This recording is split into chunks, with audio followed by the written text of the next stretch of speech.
morning, Mishpacha. Shalom, shalom. Once again, I'm so glad it's Friday. Friday.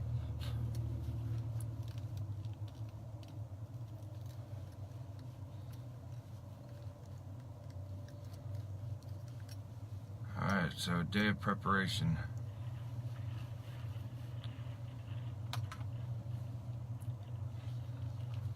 I'll tell you, as I've come to...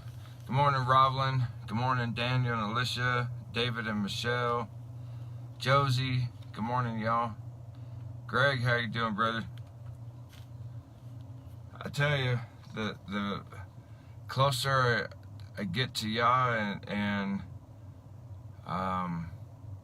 the more I know, or not know, but the more I learn about His Word and grow in it and grow in my relationship, Shabbat becomes more precious every week. I just look forward to it every week. Good morning, Tamara. I just praise Yah for His Shabbat. That set apart time, man. You just get to shut everything off. Shut the world off. Shut your life off. Shut everything off. Shut it all down. It's just you and Yah and brothers and sisters and just being together. It's like just it's this little tiny taste. It's this little tiny taste of what it's going to be like when we are with Yehovah, our Yeshua, our Messiah, our King. When we get to be with Him every day, all the time, walk around with Him, whatever it is that we're going to get to do. Man, Shabbat's just a taste of that. I mean, such a smidgen. Of course, smidgen, I think that's a old school term. Any of you youngsters on there won't know what it means. Alright, so we are on day 93, Psalm 93, and it is short. Yehovah reigns. That's it. See you later. No, I'm just kidding. Alright. Yehovah reigns. He is clothed with majesty. Yehovah is clothed. He has girded Himself with strength. Surely the world is established so that it cannot be moved. Your throne is established from of old. You are from everlasting. The floods have lifted up, O Yehovah. The floods have lifted up their voice. The floods lift up their waves. Yehovah on high is mightier than the noise of many waters, than the mighty waves of the sea. Your testimonies are very sure. Holiness adorns your house, O Yehovah, forever. Well, that's just too short. But I tell you, first thing that comes to mind when I read that and talks about the waves and the oceans, I think it's amazing how, we all know how scriptures talk about that Yah allows the waves to only go so far, or everything the way He set the land up, and I don't know if any of you have ever seen this, and if you haven't, I encourage you to Google a picture of it. But it's where the Atlantic Ocean and the Pacific Ocean come together, and it's the most amazing sight because it's water. And you would think water and water would just blend in together, but it looks like a line. I think the Atlantic side is a much darker blue, and the Pacific side is much, much lighter blue. And it's awe-inspiring to see this line where these two oceans come together, and they clearly are different, and they don't even blend in. There's no blending at all, no fading in together. I mean, it's a line going across the two oceans as they meet together. And when I think about stuff like that, it reminds me of how only a creator could do something like that. There's no way that that stuff can happen by happenstance. You know, it didn't just suddenly magically appear, and you know, like so many that have gotten caught up in that kind of thought. Even there's even a couple weird churches out there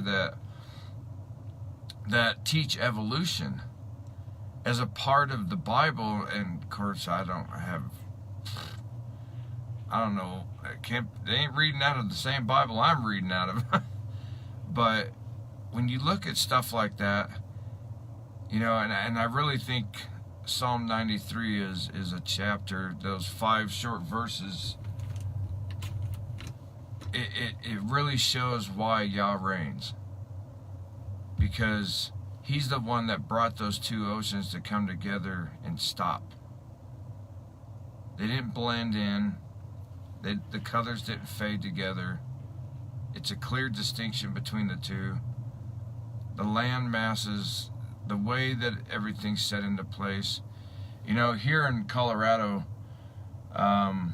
you've got some of the biggest mountains in America. And when you're driving from certain parts, coming from the east, heading west towards the mountains, and you look at the mountains, they're just awe-inspiring. I mean, they're beautiful. I was born and raised here, and I never really noticed them.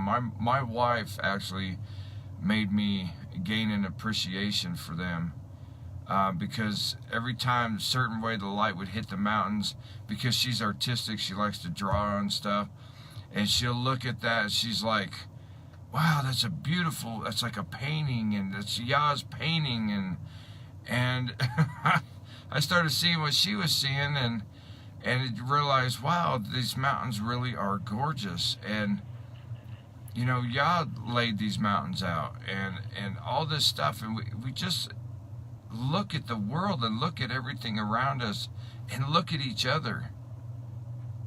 And you think about the significance of the detail that pertains to our body and how it works and everything else.